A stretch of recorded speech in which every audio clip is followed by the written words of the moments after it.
बिस्मिल्लाहिर्रहमानिर्रहीम, this is आमटाम और आज का टॉपिक है पार्टीशन ऑफ बंगाल 1905। इस टॉपिक को blessing in disguise for the Muslim of India भी कहा जाता है कि मुसलमान जो इंडिया के थे उनके लिए बहुत बड़ी खुशखबरी की ये पार्टीशन थी। पार्टीशन मुसलमानों के लिए एक अच्छी खबर थी या नहीं थी वो हम देखेंगे आगे वीडियो में। उससे पहले मुझे आपसे शेयर करनी है एक छोटी सी अच्छी सी बात।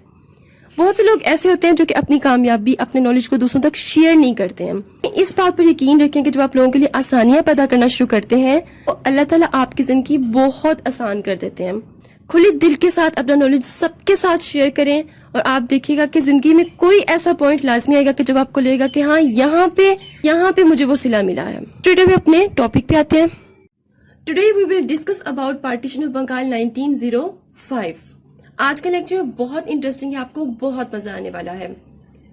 देखिए आज मैंने जंप किया है 1905 पे डायरेक्ट। इससे पहले के दो लेक्चर में मैंने 1857 वॉर ऑफ इंडिपेंडेंस आपको पढ़ाई, उसके बाद इंडियन काउंसिल एक्ट 1898 आपको समझा दिया सारा। आज बात करेंगे 1905 मींस आज हमें 1905 में जाना पड़ेगा सब कुछ अंडरस्टैंड करने के लिए। बंगाल की पार्टीशन क्यों हुई, क्या पर्पस था, क्या एम था, क्या ऑब्जेक्टिव था। सिंपल दो वर्ड में मैंने यहाँ पे लिख दिया कि एडमिनिस्ट्रेशन इशू आ रहा था ब्रिटिश को, इस वजह से बंगाल की पार्टीशन हुई। थोड़ा सा बैकग्राउंड अंडरस्टैंड कर लें बंगाल से रेलेवेंट। बैकग्राउंड क्या था कि बंगाल बहुत ही फर्टाइल, बहुत रिचेस्ट प्रोविंस था। जितने प्रोविंस थे इंडिया में उस टाइम उन सबसे ज्यादा अमीर तरीन खुशहाल प्रोविंस था उस टाइम का। वहां पे वेल डेवलप्ड इंडस्ट्रीज थी, कॉमर्स बहुत आउटस्टैंडिंग था वहां पे हर चीज। लेकिन उस वक्त जब बंगाल मुस्लिम एडमिनिस्ट्रेशन के अंडर था उस टाइम बंगाल बहुत रिचेस्ट प्रोविंस समझा जाता था। लेकिन फिर बैटल ऑफ प्लेसी हुई और Bengal fall under British control. Bengal British के पास चला गया, मीन्स की सारी जो दौलत थी वो सब किसके पास चली गई, ब्रिटिश के अंडर चली गई। लेकिन अब ब्रिटिश को प्रॉब्लम क्या थी कि ब्रिटिश से इतना बड़ा बंगाल संभाला नहीं जा रहा था, उनको एडमिनिस्ट्रेशन का इश्यू आ रहा था। तो उन्होंने सोचा कि क्यों ना बंगाल की पार्टीशन कर दी जाए। Hope you get this background. अब बात करते हैं 1898। देखिए मैं इस टाइम कहां पर हूं, 1905 पर, लेकिन मुझे 1898 पर जाना पड़ेगा क्योंकि मुझे 1905 तक पहुंचना है। इसके लिए मुझे अपने लास्ट लेक्चर की एंडिंग से स्टार्ट लेना पड़ेगा। लास्ट लेक्चर को कहां पे मैंने एंड किया था, मैंने एंड किया था कि मुसलमान की जो लीडरशिप थी, जो sir Syed school of thought थे, वो बहुत परेशान थे मुसलमानों की पॉलिटिकल राइट्स के लिए। उन्होंने कहा कि अब हम घर में नहीं बैठेंगे, अब हम ब्रिटिश को बताएंगे कि हमारे भी पॉलिटिकल राइट्स हैं, हमें आप वो दें। ठीक है। फिर 1898 में क्या हुआ कि गवर्नर जनरल चेंज हो गया इंडिया का और उसकी जगह पे एक नया गवर्नर जनरल आया। उसका नाम क्या था, लॉर्ड कर्जन। लॉर्ड कर्जन ने आते साथ पूरे के पूरे ब्रिटिश इंडिया का एक चक्कर लगाया। क्यों लगाया, वो चाहता था कि पूरे ब्रिटिश इंडिया का एक राउंड लगाकर वो अंडरस्टैंड करे कि पूरे ब्रिटिश इंडिया में कहाँ कहाँ कौन कौन सी प्रॉब्लम्स हैं। उन प्रॉब्लम्स को देख के वो अपने एक विजन सेट करे, उसके बाद उस विजन को पूरे के पूरे ब्रिटिश इंडिया में एग्जीक्यूट करे। सो लॉर्ड कर्जन ने पूरे ब्रिटिश इंडिया का एक चक्कर लगाया, अपना विजन बिल्ड किया और कहां पे आ गया, कोलकाता में आ गया। कोलकाता उस टाइम क्या था, बंगाल का कैपिटल था और ब्रिटिश इंडिया का भी कैपिटल था। कोलकाता को अंडरस्टैंड करना थोड़ा सा जरूरी है यहाँ पे, क्योंकि हम बात करें हैं बंगाल की और बंगाल का कैपिटल कौन सा था, कोलकाता था। एक टाइम था कि कोलकाता बहुत बैकवर्ड एरिया था, यहाँ पे कोई इंडस्ट्री कुछ भी नहीं था। फिर ब्रिटिश ने वहां पे कुछ इफेक्टिव मेजर्स लिए, वहां पे एक जॉइंट रोड बनाई जो कि कलकत्ता से पेशावर जाती थी। इसके अलावा और भी बहुत से वहां पे इफेक्टिव मेजर्स लिए। सो कलकत्ता आहिस्ता आहिस्ता देखते देखते क्या बन गया, एक बिजी हब बन गया कॉमर्स का और इसके साथ साथ एक इंटेलेक्चुअल सेंटर बन गया ब्रिटिश इंडिया का। तो कलकत्ता बहुत ही इंपॉर्टेंट था उस टाइम। कलकत्ता का बहुत एक लिंक बनता है पार्टीशन ऑफ बंगाल के साथ। क्या लिंक बनता है वो मैं आपको आगे समझाती जाऊंगी। तो लॉर्ड कर्जन पूरे के पूरे सब कॉन्टिनेंट का चक्कर लगाकर कहां पे आ गया, कोलकाता आ गया।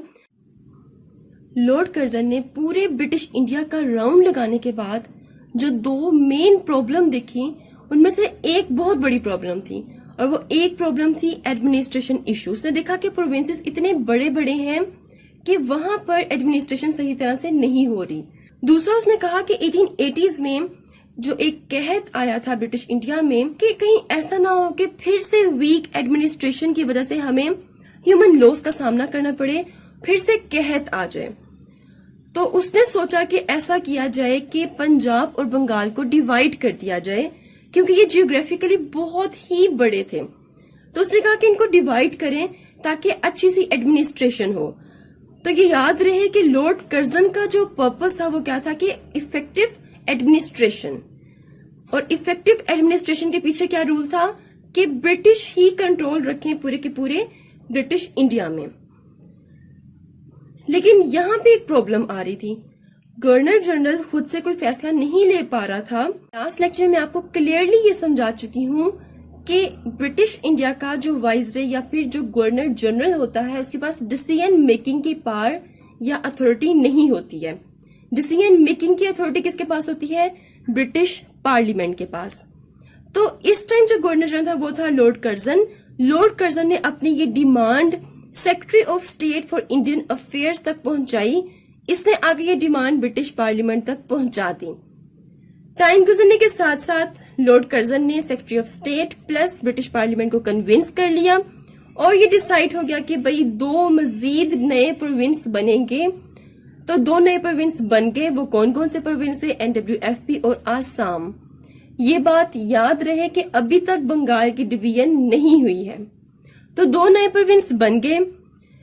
जब ये 2 प्रोविंस बने तो कोई एजिटेशन, कोई अपराइजिंग, कोई प्रोटेस्ट नहीं हुआ ब्रिटिश इंडिया में। ये मैं आपको क्यों बता रही हूँ कि कोई अपराइजिंग नहीं हुई, क्योंकि जब बंगाल की पार्टीशन होगी तो फिर बहुत बड़ा धमाका होगा, वो हम देखेंगे आगे। अब इन 2 प्रोविंसेस को देखते हैं मुस्लिम लीडरशिप के कॉन्टेक्स्ट में। मुसलमानों का वही पॉलिटिकल एजेंडा था, मुसलमान चाहते थे हमें हमारे पॉलिटिकल राइट्स मिले।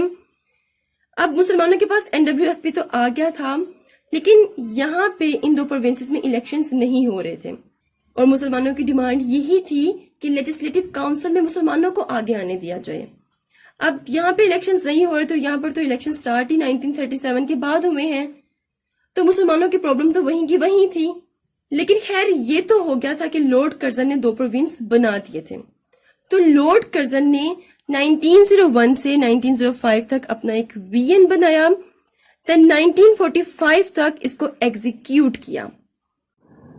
देन फाइनली क्या हुआ कि लॉर्ड कर्जन की कोशिशों का नतीजा ये हुआ कि ब्रिटिश पार्लियामेंट ने 1905 में अप्रूवल दे दी और पार्टीशन ऑफ बंगाल हो गई। लेकिन ये इतना आसान नहीं था।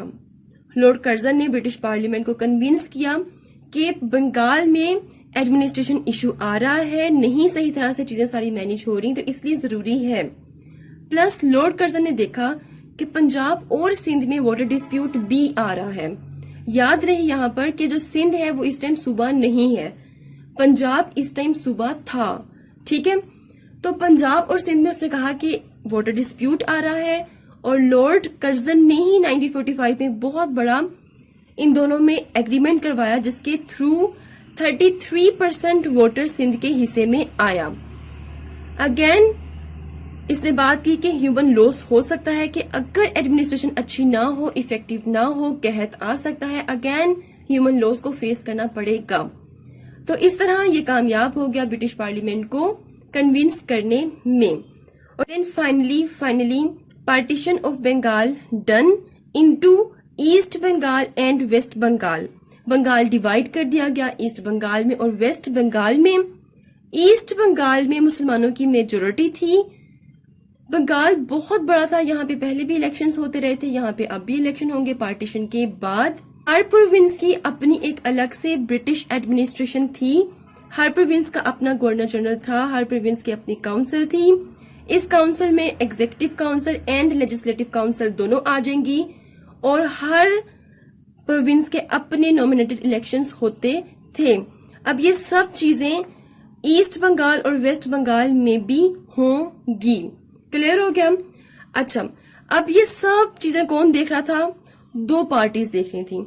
एक मुस्लिम लीडरशिप इन सब चीजों को ऑब्जर्व कर रही थी, दूसरा कांग्रेस इन सब चीजों को ऑब्जर्व कर रही थी। मुस्लिम लीडरशिप का मतलब है कि sir Syed school of thought की जो लीडरशिप थी वो ये सब चीजें देख रही थी, बहुत गहरी नजर थी उसकी इन सब चीजों पे। और कांग्रेस हिंदू की पार्टी थी। अच्छा, ये याद रहे यहाँ पर कि इस टाइम जो कांग्रेस थी वो सिर्फ हिंदू की ही पार्टी थी, लेकिन इससे पहले कांग्रेस में बहुत से मुसलमान भी थे। इस बात को मैं आपके साथ डिस्कस करूंगी नेक्स्ट वीडियो में, लेकिन यहाँ पे बस आप इतना जान लें कि कांग्रेस इस टाइम सिर्फ और सिर्फ हिंदू की पॉलिटिकल पार्टी थी। Reaction of partition of Bengal. Bengal की डिवीजन के बाद हिंदू और मुसलमानों का क्या रिएक्शन आया, सबसे पहले बात करेंगे मुसलमानों की रिएक्शन की और फिर नेक्स्ट स्लाइड में मैं आपके साथ डिस्कस करूंगी हिंदुओं का रिएक्शन। तो Muslims of east Bengal were very happy, बहुत खुश थे। क्यों खुश थे? क्योंकि जब कंबाइंड बंगाल था उस टाइम जो हिंदू थे वो डोमिनेट होने की कोशिश करते थे मुसलमानों पर। तो अब मुसलमान मेजोरिटी में थे ईस्ट बंगाल में, यहाँ पे अपनी मर्जी से ये सब काम कर सकते थे, किसी की डोमिनेशन इन पर नहीं थी, मींस हिंदुओं की डोमिनेशन नहीं थी। इन्होंने बहुत से काम किए, हॉस्पिटल्स बनाए, स्कूल्स बनाए, बहुत सी प्रोस्पेरिटी लेके आए ईस्ट बंगाल में। तो फाइनल था कि ईस्ट बंगाल के जो मुसलमान थे वो बहुत खुश थे। अब 1904-1906 का जो टाइम था ये बहुत क्रिटिकल टाइम था ब्रिटिश इंडिया में, बहुत ज्यादा। इस स्लाइड को आपने बहुत अच्छी तरह से समझना है क्योंकि ये बहुत इंटरलिंक करेगी अगले सब स्लाइड्स के साथ और अगले बहुत से लेक्चर्स के साथ। ये बहुत क्रिटिकल टाइम था क्योंकि इस टाइम ब्रिटिश इंडिया में 3 पॉलिटिकल फोर्सेस थी। एक मुस्लिम लीडरशिप जैसे कि sir Syed school of thought, Congress हिंदुओं की पॉलिटिकल पार्टी और इसके अलावा ब्रिटिश। ये 3 क्या थे? पॉलिटिकल फोर्सेस थी ब्रिटिश इंडिया में। इन सब के विजन अब अलग अलग देखते हैं कि 1904 से 1906 तक इन तीनों के विजन क्या थे। पहले बात करेंगे मुस्लिम लीडरशिप की, means sir Syed school of thought की लीडरशिप की पहले बात करते हैं। Sir Syed school of thought ने कहा कि देखिए हमारा पहले दिन से एक ही एजेंडा है कि हमें हमारा अलग से पॉलिटिकल मैकेनिज्म मिले, हमारे पॉलिटिकल राइट्स प्रोटेक्ट हो, तब ही हम अपने रिलीजियस राइट, इकोनॉमिक और सोशल राइट्स को आगे परस्यू कर सकेंगे। तो यहाँ पे उन्होंने कहा कि आपने जो भी काम किया है, लाइक उन्होंने खुद से सोचा कि गवर्नर जनरल ने जो ये काम किया है, पार्टीशन कर दी है बंगाल की, अगर हम फ्रीडम मूवमेंट को in the context of centre politics and in the context of centre administration देखें तो हम इस नतीजे पे पहुंचे हैं कि ये तो सिर्फ और सिर्फ बंगाल के मुसलमानों के हक में कुछ ठीक हुआ है, बाकी जहां पूरे ब्रिटिश इंडिया में मुसलमान हैं उनके लिए कुछ भी नहीं हुआ। मैंने आपसे कहा था जहां जहां मुझे जरूरत पड़ेगी मैं फ्रीडम मूवमेंट की बात करूंगी। हर लेक्चर में अभी तक मैं फ्रीडम मूवमेंट को लेकर चल रही हूं क्योंकि फ्रीडम मूवमेंट 1947 तक चलनी है। तो मुस्लिम लीडरशिप ने कहा कि आपने जो बंगाल को अलग किया है, हाँ आपने अच्छा किया है। अब ईस्ट बंगाल में मुसलमानों की मेजोरिटी है, इट्स मीन दैट कि इनकी अलग से काउंसिल बनेगी, इट्स मीन दैट यहाँ पे अलग से नॉमिनेटेड इलेक्शंस होंगे और अब यहाँ पे मुसलमान लेजिस्लेटिव काउंसिल में जरूर आएंगे। कहते ठीक है, ये तो हमें कंफर्म हो गया है कि यहाँ पर मुसलमान जो है वो प्रोटेक्ट हो गए हैं। मुस्लिम लीडरशिप ने कहा कि what about to Muslim living in other parts of the India, कि जो मुसलमान इंडिया के दूसरे प्रोविंसेस में रह रहे हैं उनका क्या होगा। मुसलमानों ने कहा कि अब हम ये तो नहीं कर सकते ना कि ब्रिटिश से रिक्वेस्ट करें कि जिस तरह आपने बंगाल को डिवाइड किया इस तरह आप यूपी को, सीपी को, मद्रास को, सबको डिवाइड करते जाए, मुसलमानों को अलग करते जाए। कहते उन्होंने सोचा कि ये जो पार्टीशन की है बंगाल की, ये ब्रिटिश ने मुसलमानों की खुशियों की खातिर तो नहीं की ना, ये तो उन्होंने एक इफेक्टिव एडमिनिस्ट्रेशन के लिए की है, तो हम किस बेस पे खुश हो जाएं। तो मुस्लिम लीडरशिप ने कहा कि ये कोई इतनी बड़ी खुशी की बात नहीं है, हाँ अच्छी बात है, नो डाउट ये एक ब्लेसिंग इन गोइस है for the Muslim of east Bengal, बहुत अच्छी बात है ईस्ट बंगाल के मुसलमानों के लिए, लेकिन बाकी जो मुसलमान हैं दूसरे प्रोविंसेस के लिए, दूसरे प्रोविंसेस में, उनके लिए ऑफ कोर्स ये चीज इतनी बेनिफिशियल नहीं होगी। तो मुस्लिम लीडरशिप ने कहा कि हमारा एजेंडा अभी भी वही है, हमें कोई ऑल्टरनेटिव तलाश करना है कि किस तरह मुसलमान पॉलिटिकली इफेक्टिवली परफॉर्म करें, पॉलिटिकली आगे आए। तो अभी तक उनको क्लैरिटी नहीं मिल रही थी, लेकिन ये बात याद रहे कि मुस्लिम लीडरशिप 15 साल से मुसलसल कोशिश कर रहे थे कि हम किसी ना किसी एक कंक्लूजन पे पहुंचे कि हमें पता चले कि मुसलमान किस तरह आगे जा सकते हैं पॉलिटिक्स में, क्या मैकेनिज्म है, क्या ऑल्टरनेटिव है। क्लियर। तो मुसलमान जो थे, मुस्लिम लीडरशिप जो थी, वो इतनी खुश नहीं थी। उन्होंने कहा कि हाँ अच्छी बात है, it's a blessing in disguise for the Muslims of east Bengal but not for the Muslims in other parts of the India. अब बात करते हैं ब्रिटिश का क्या विजन था। ब्रिटिश का जो विजन था बंगाल को डिवाइड करने का, वो विजन ये था कि उन्होंने एक इफेक्टिव एडमिनिस्ट्रेशन को लेके आना था, लेकिन पूरे ब्रिटिश इंडिया में अपना ही होल्ड रखना चाहते थे। वो ना तो हिंदुओं का सोच रहे थे, वो ना तो मुसलमानों का सोच रहे थे, वो सिर्फ अपना सोच रहे थे। इस गलत फहमी में नहीं रहना कि उन्होंने मुसलमानों के लिए शायद कुछ किया था, नहीं। अब कांग्रेस का क्या विजन था वो हम देखते हैं नेक्स्ट स्लाइड पे। 1905 की बंगाल पार्टीशन के बाद कांग्रेस का जो रिएक्शन आया वो बहुत एग्रेसिव रिएक्शन था। कांग्रेस ने एजिटेशन स्टार्ट कर दी, अपराइजिंग स्टार्ट कर दी, प्रोटेस्ट स्टार्ट कर दिए, रोड्स पर निकल आए और उन्होंने नारे लगाए कि हमें ये मंजूर नहीं है, ये डिवाइडेड रूल है, हमें ये मंजूर नहीं है, आप किस बेस पे हमारा डिसीजन ले सकते हैं। तो उन्होंने बहुत ज्यादा एजिटेशन स्टार्ट कर दी। अब पॉइंट यहाँ पर ये रेज होता है कि कांग्रेस को क्या मसला था बंगाल से। इससे पहले गवर्नर जनरल ने NWFP असम प्रोविंस भी बनाए, तो तब क्यों नहीं एजिटेशन हुई। अब ऐसा क्या है जो इतनी एजिटेशन हो रही है। यहाँ पे मैं थोड़ा सा दोबारा से डिस्कस करूंगी कोलकाता को। कोलकाता क्या था, ब्रिटिश इंडिया का कैपिटल था, एज वेल एज बंगाल का भी कैपिटल था। तो ये वो पॉइंट है जब बंगाल को डिवाइड कर दिया गया है और ईस्ट बंगाल का जो कैपिटल है वो अब ढाका को बना दिया गया है। तो कलकत्ता से कांग्रेस के बहुत से इंटरेस्ट जुड़े हुए थे, जैसे कहते हैं ना इकोनॉमिक इंटरेस्ट, तो वो एक तरह से हिट हुए थे। कैसे वो देखते हैं। जैसे ही बंगाल की डिवीजन हुई तो इकोनॉमिक हिट मिली किसको, कांग्रेस को मिली, क्योंकि कांग्रेस को फाइनेंशियल सपोर्ट आती थी या एक डोनेशन आती थी, किससे, जो कोलकाता के इकोनॉमिक जाइंट्स थे उनसे। इट्स मीन दैट कि कोलकाता की काउंसिल इफेक्ट हुई है, कोलकाता के काउंसिल के लॉयर्स प्लस प्रिंटिंग प्रेस के ऑनर्स के इकोनॉमिक इंटरेस्ट इफेक्ट हुए हैं, क्योंकि जब एक प्रोविंस को डिवाइड किया गया तो दोनों की काउंसिल्स को अलग कर दिया गया, दोनों के इलेक्शंस को अलग कर दिया गया। Economic giant of Calcutta hit हुआ है। अब ये हिट हुआ है तो फाइनेंशियल सपोर्ट नहीं मिलेगी कांग्रेस को, और कांग्रेस तो चीखेगा। थी कि कांग्रेस ने प्रोटेस्ट एजिटेशन अपराइजिंग स्टार्ट कर दिए। अब कांग्रेस जो कर रही थी उसको जरा ग्लोबल पॉलिटिक्स में देखते हैं। उस टाइम सोशलिस्ट स्ट्रगल चल रही थी और इस सोशलिस्ट स्ट्रगल का एक इम्पैक्ट नजर आ रहा था कांग्रेस पे।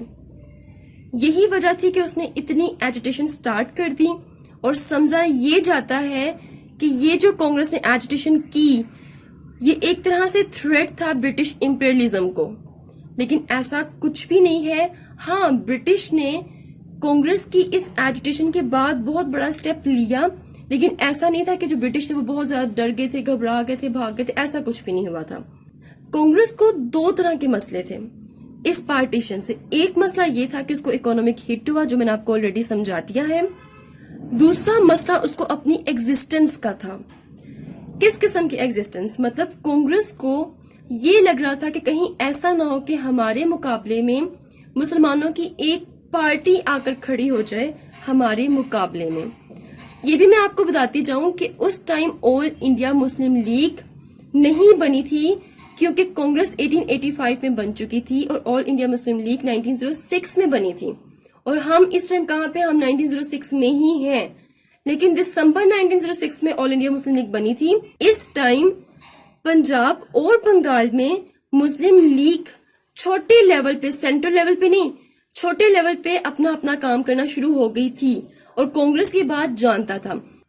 You must remember one thing कि उस टाइम की 1906 की जो कांग्रेस या फिर मुस्लिम लीडरशिप, जो पॉलिटिकल फोर्सेस थी, वो बहुत वेल कनेक्टेड थी। उनको पता होता था किस तरह क्या क्या हो रहा है, जबकि उस टाइम ना टेलीफोन, ना मोबाइल, ना कंप्यूटर, कुछ भी नहीं था। उसके बावजूद वो वेल कनेक्टेड थी। आजकल के लीडर्स की तरह नहीं होती हैं। जैसे कि 370 आर्टिकल को रिवोक किया गया तो पाकिस्तान से ये स्टेटमेंट्स आ रही थी कि हमें नहीं पता था कि इतना बड़ा इंसिडेंस हो जाएगा। आप एक मुल्क को चला रहे हो, आपका एक टेरिटरी डिस्प्यूट है किसी दूसरे मुल्क के साथ, आप इतना नॉन सीरियस रिस्पॉन्स किस तरह शो कर सकते हो? आप किस तरह, हाउ कुड यू से कि आपको नहीं पता था? तो उस टाइम जो पार्टी से वो बहुत वेल कनेक्टेड थी, उनको पता होता था कि इस टाइम हमारे अगेंस्ट कौन सी पार्टी खड़ी हो सकती है। तो कांग्रेस को भी अपनी एग्जिस्टेंस का प्रॉब्लम आ रहा था। तो बंगाल की पार्टीशन के बाद ये दो मसले थे कांग्रेस को। अब दोबारा से आते हैं, दोबारा से बात करते हैं मुस्लिम लीडरशिप की। मुस्लिम लीडरशिप फाइनली 15-16 साल की मेहनत के बाद एक कंक्लूजन पर पहुंच गई। No doubt Muslim leadership gradually but logically एक कंक्लूजन पर आ चुके थे। एक लॉजिकल कंक्लूजन उनका बिल्ड हो चुका था। अब तक ये क्लियर नहीं हो रहा था कि क्या ऑल्टरनेटिव हो, क्या पॉलिटिकल मैकेनिज्म होना चाहिए मुसलमानों को पॉलिटिकली आगे लेके जाने के लिए, मुसलमान किस तरह पॉलिटिकली इफेक्टिवली परफॉर्म कर सकते हैं। अब फाइनली वो एक लॉजिकल कंक्लूजन तक पहुंच गए हैं और अब मुसलमान लीडरशिप ने ये डिसाइड कर लिया है कि अब हमें ब्रिटिश से मिलकर एक मीटिंग करनी है। चाहे जो भी हो, मीटिंग करेंगे, हम अपनी डिमांड्स बताएंगे। ये भी आपको बताते जाऊं कि इस मीटिंग में मुस्लिम लीडरशिप ने जितनी भी डिमांड्स रखी थी वो फौरन से तो नहीं हुई थी एक्सेप्ट, लेकिन 1947 पाकिस्तान बने तक वो सारी डिमांड्स एक्सेप्ट हुई थी। ये आपको क्लियर होना चाहिए। ये जो मुस्लिम लीडरशिप है, ये कौन सी लीडरशिप है? Sir Syed school of thought की लीडरशिप है, जिन्होंने ब्रिटिश से अब मीटिंग करने का सोचा है, क्योंकि फाइनली उन्होंने एक लॉजिकल कंक्लूजन बना लिया है अपना। उनको बात चल गया कि हम क्या क्या डिमांड्स रखेंगे, कि पहले हमने क्या पूरा करवाना है, उसके बाद हमने क्या करना है। अभी तक हम 1906 में ही हैं। 1906 में इससे नेक्स्ट लेक्चर में उस मीटिंग के बारे में पढ़ेंगे। मीटिंग बहुत इंपॉर्टेंट है, बहुत बहुत इंपॉर्टेंट है। लेकिन इस वीडियो को वाइंड अप करने के लिए insistent agitation led to annulment of the partition in 1911। ये जो मुसलसल इंसिस्टेंट एजिटेशन हो रही थी कांग्रेस की तरफ से, सड़कों पे वो निकल आए थे, उसके रिस्पॉन्स में ब्रिटिश ने दोबारा से बंगाल को कंबाइन कर दिया था। कब? 1911 में। और कलकत्ता जो कैपिटल था बंगाल का, उसको रिमूव करके दिल्ली इसका कैपिटल रख दिया गया था। ये जो स्टेप है ये है 1911 में। बंगाल को कंबाइन कब किया गया? दोबारा से 1911 में। ये मैं आपको सिर्फ इस वजह से ये स्टेप बता रही हूँ क्योंकि मुझे इस वीडियो को वाइंड अप करना है, दैट्स वाई। नेक्स्ट वीडियो में 1906 से ही स्टार्ट करूंगी। ओके, आज की कहानी हुई यहाँ पर खत्म। किस तरह बंगाल की पार्टीशन हुई मैंने आपको क्लियर कर दिया। उसके बाद किस किस तरह कौन कौन सी पॉलिटिकल फोर्सेस सामने आई और उनका क्या क्या विजन था, किस तरह एजिटेशन हुई, किस तरह दोबारा से रिकम्बाइन किया गया बंगाल को, सब each and everything I clear you and hope you get this.